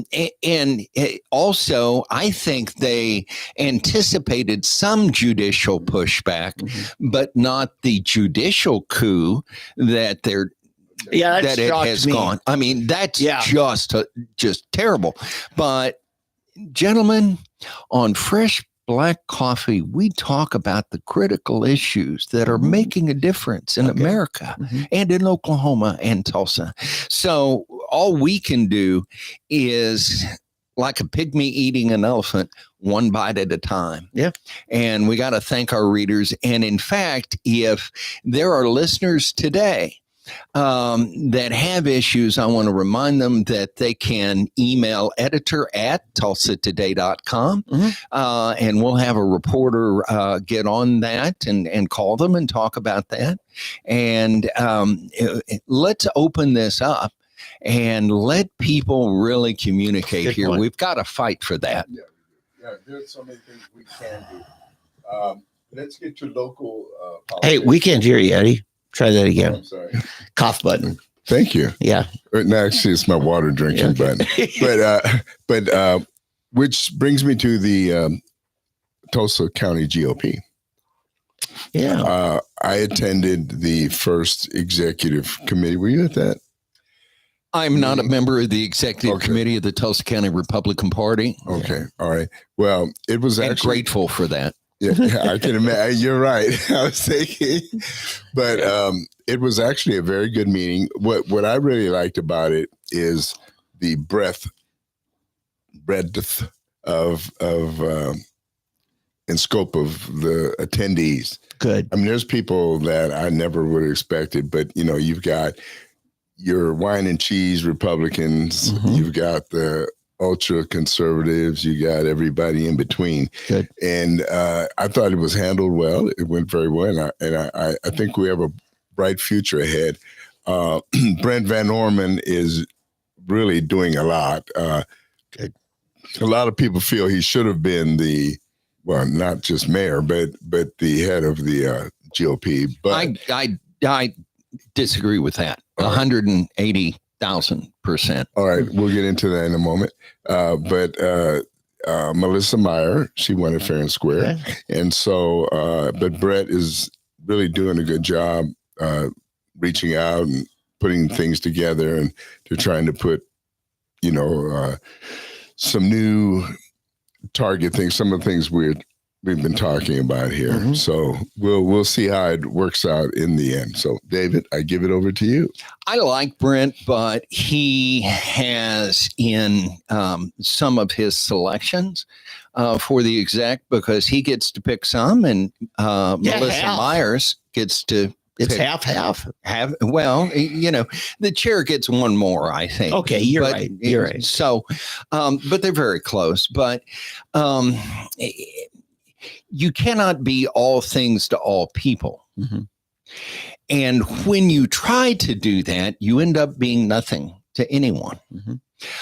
I hope that is not his path, because if it is in party politics, it will not advantage him should he run for mayor or some other office in the future.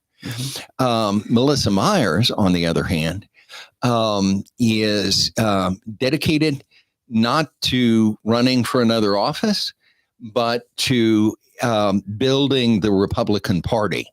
Now, for several terms of others, we have had a party that was personality worshiping rather than actually growing the group. In fact, some of the previous leadership in the party said that they really liked a smaller party because it was easier to control. Oh, self-indicting.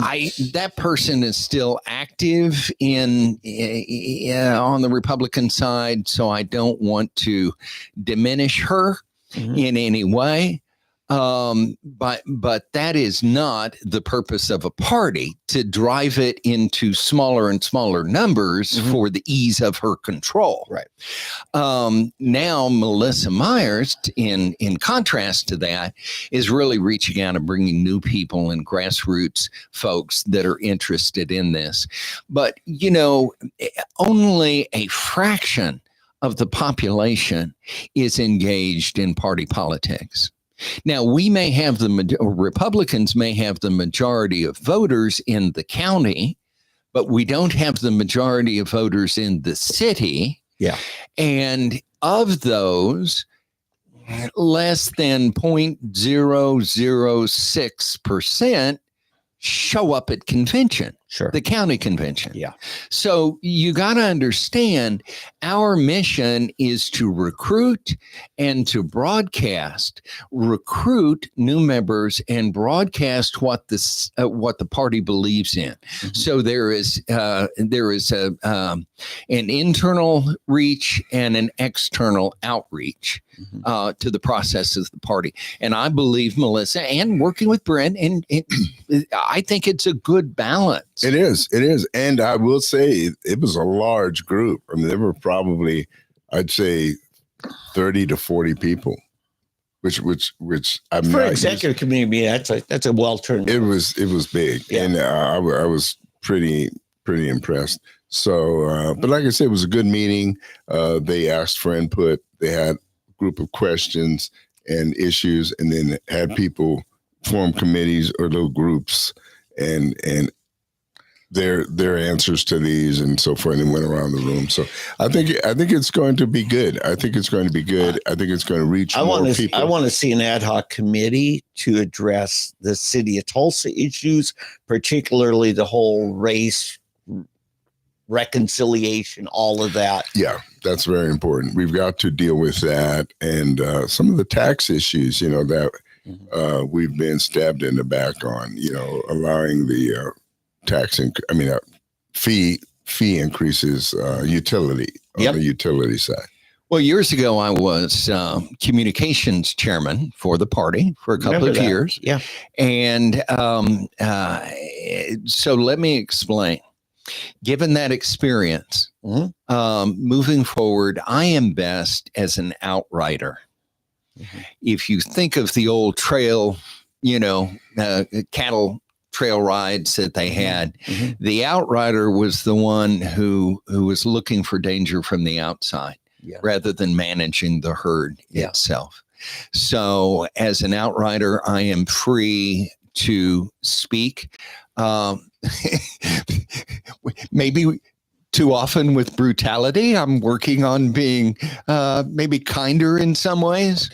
Okay. And I do want to be a positive influence to conservative principles, but I also enjoy the freedom to criticize as an equal opportunity aggravator. Yeah. What may happen going forward. Okay. You were very much part of helping Mike Ford. And Mike started out with basically no money.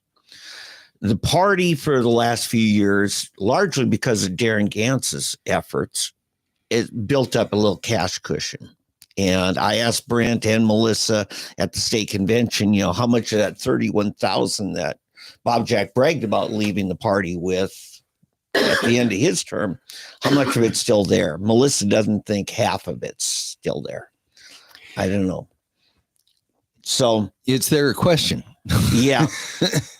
This was going to be part of my segue.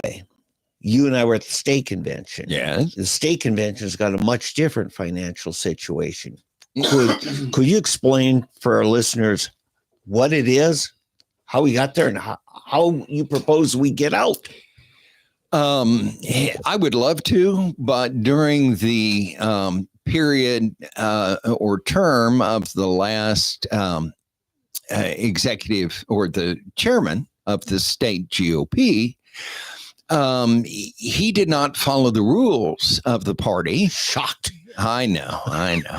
And therefore, and neither did his predecessors as well as they should have. Right. As a result of that, we as a state GOP party have FEC fines, Federal Election Commission fines. And that is in the area above $200,000 that the party has to pay. And I believe that is a direct result of leadership, whether that is elected party leadership or publicly elected officials who contribute to the party. Their failure to be transparent to the finance committee and to the state committee is really the source of the problem here. I think you're onto something. You know, the state committee is the supreme authority, but they're left in the dark, right? Well, they've been treated a lot like mushrooms, kept in the dark and fed bull. Now, that is changing.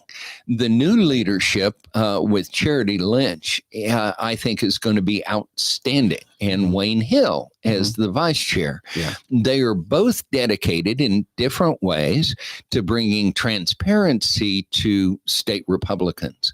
Yeah. Wayne has a heart and a passion for the platform.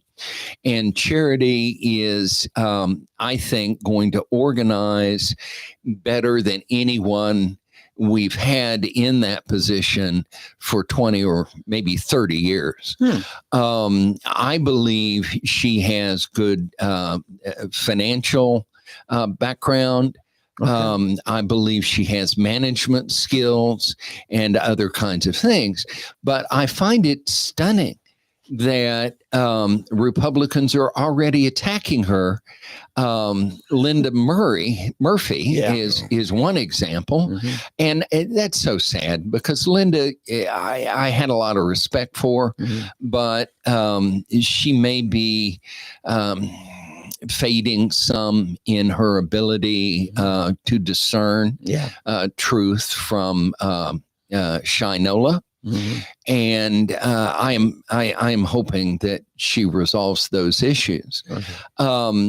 Other than that, having not being a member of SEC, not being on the Oklahoma executive committee, we have to wait until they have a meeting, which I believe is quickly upcoming. Yeah. And then Charity will have a chance to reveal what she knows, but there is also transitional difficulties. Oh, yeah. And I'm going to be specifically vague and refuse to go into detail on some of these, but there are transitional difficulties within the OK GOP and the Tulsa County GOP. Yeah. Now, they have a short time to resolve these before we're going to make it public. Yeah. And, you know, maybe next time I get around to being on fresh Black.Coffee, I may have more to tell you on that. Looking forward to it.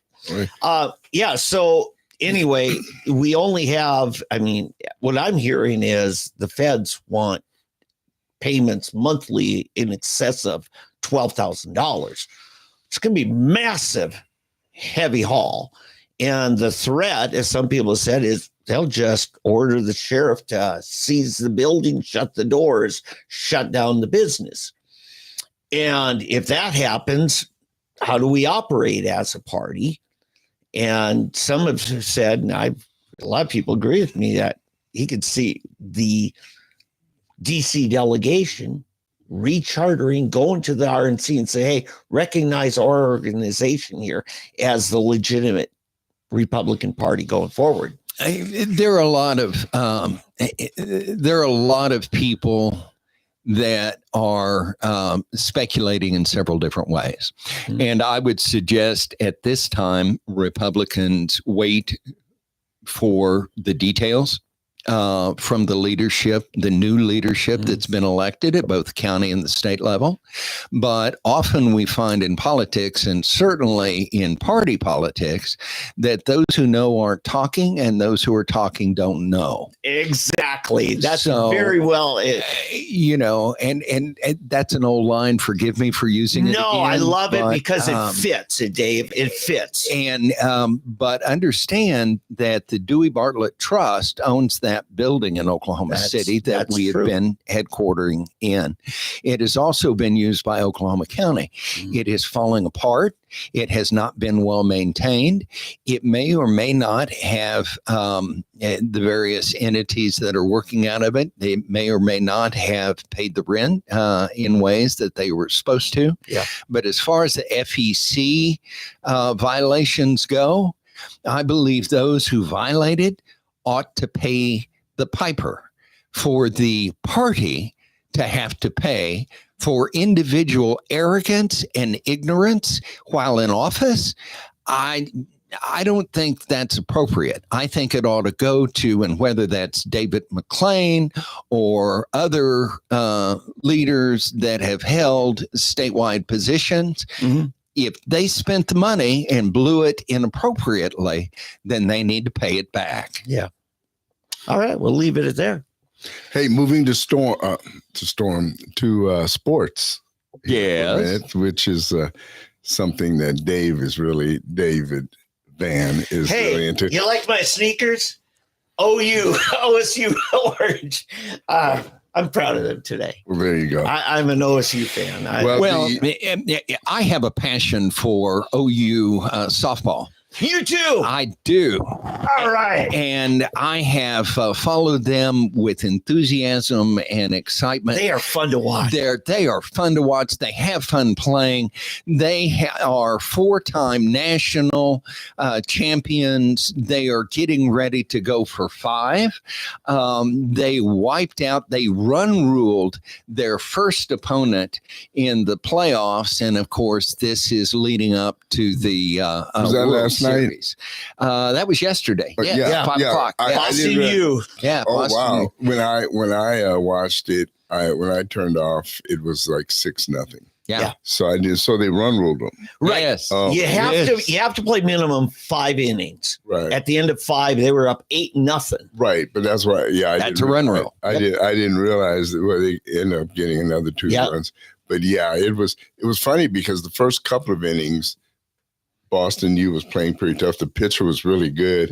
And then all of a sudden, man, boom, boom, boom, boom, they hit her. And then they took her out. And the next girl they put in, they were just hitting her like crazy. So it got pretty out of hand. Well, there is supposed to be a Netflix special on OU softball. Oh, that would be good. And that's going to be fun. I'm actually hoping they wait until the end of the season so they can include.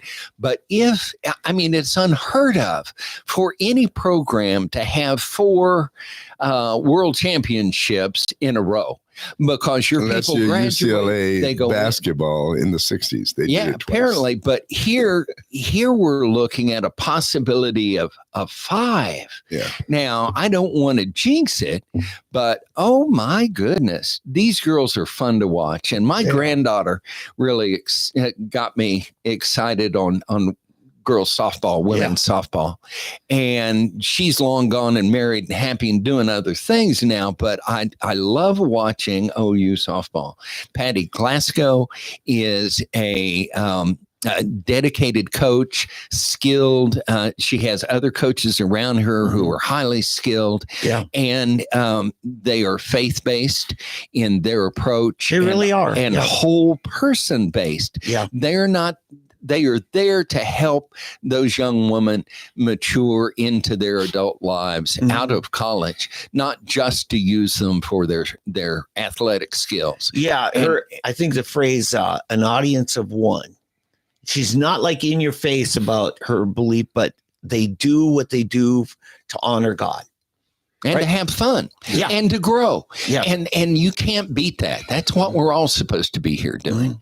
Yeah. It's interesting. The pitcher, that young lady, that's their main pitcher. She looks like a school marm. She just looks and she's thin. You know how so many of them are big girls, hefty. A lot of pitchers are. That's right. And there, she's just skinny mini, actually. You know, and with her little glasses, she looks like your 50s school teacher. Well, she came to us from LSU. Or is it LSU? And is. but she is fun. She is good. She is really good. Is an ace, and she can smoke them. I know. I'm telling you. But by the way, gentlemen, it's been great being with you, but we have talked for 2 hours in my union contract. Well, I'm sorry. You've been doing most of the talking. We're not done. That's it. We're not done. Sorry. Now, if you don't want to talk, if you want to keep it short, just and let us finish it up. Let's just do a quick update. Well, wait. Oh, are you talking about softball still? Okay, go ahead. Yeah. One of the top, number 4 in the nation, Arkansas, has taken on Oklahoma State. They're tied, early in the game. OU is taking on Cal now. This is in their regional. Right. To advance to sub-regional.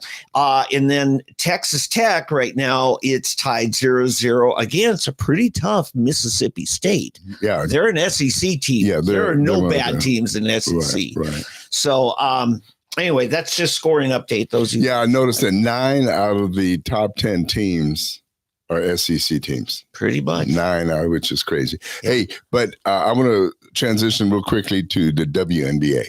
Oh, now we're talking. There were 2 games last night. The New York Liberty defeated the Dallas Aces. No, I'm sorry. It wasn't that. That was Friday. Friday night. Oh, last night was Friday night. Yeah. Okay. So, Liberty beat is Dallas the Aces? I don't know. Yeah, I think it is. Well, anyway, the big deal was Paige Bucher. It was the Connecticut star. Yeah. That everybody wanted to be the killer of everyone's favorite girl. Yeah, but they're best friends, right? Yeah, they're good friends. Yeah. So, but anyway, here's the score. The New York Liberty beat the Aces yesterday. I guess it's the Las Vegas Aces. Is the 47-33, and then the other game. It doesn't have the other game. The other game was Dallas. Dallas lost. Dallas got beat pretty handily, but they don't have that score on here. The Sky and the Fever are playing right now. Seattle Sky, and then you had the Phoenix Mercury, and I don't know who the Storm are, but those are the 2 games today. But anyway, I enjoy. It's funny. I went to the OU game. I mean, the Thunder game. Oh, you did? Yeah. Oh, that was back last week. Right. And it was good. It was exciting. But for some reason, watching the ladies play, it's just back to old fashioned basketball. And I enjoy watching. My wife can't understand it, how I watch the girls basketball. And but I don't like to watch hockey. Okay. So anyway, and my son, is affiliated with the Stanley Cup champions, but I'll come in and watch like the last 2 minutes, but that's it. I don't watch it. By the way, NBA, we're almost down. Okay. I'm sorry, we're talking about his son. We have to. No. I'm just. Okay, go ahead. Trying to be fast here. 3 of the final 4 teams in NBA are selected. The last team fighting to get in that includes the Thunder versus Nuggets. They're tied 3-3. 3-3, and I think it's tonight, or it's Sunday. It's final game. It's a home. It's game. in Oklahoma City. Yeah. So anyway, and then whoever wins that will take on Timberwolves in Minnesota, and then the Pacers and Knicks are the other 2. So there's your NBA, NHL, WNBA, and the most important, college softball. So, says you. Yeah. Should we bring it to a vote? No. You second the motion. Yeah, okay. Okay. All right, Dave. Hey, thanks for sitting in with us and it's been a pleasure bearing with us here this last couple of minutes. Yeah. And Dave, next week we've got Hornbeck. Is it Jason Hornbeck, who's running for a corporation commission? He's from Broken Arrow. I guess you met him the other day. I like him. Yeah, he seems to have a clue. Now, any statewide race is incredibly difficult in the time and money it takes to get around. But the Corporation Commission is something everyone needs to pay attention to. But don't. But every time you fill gas up in your car, they are the ones that regulate the machines to give you gas. Right. They are the ones that control how the power companies bill and how much they bill. So the cost of living is very much determined by the Corporation Commission. And I'm looking forward to listening in. One thing I don't understand is why it seems that PSO, their rates are so much higher than ONG. And let's ask them about that next week. All right, we'll do that. All right, guys. That's it for another episode of Fresh Black Mocha Java. And we will talk to you hopefully next week. God bless. Take care.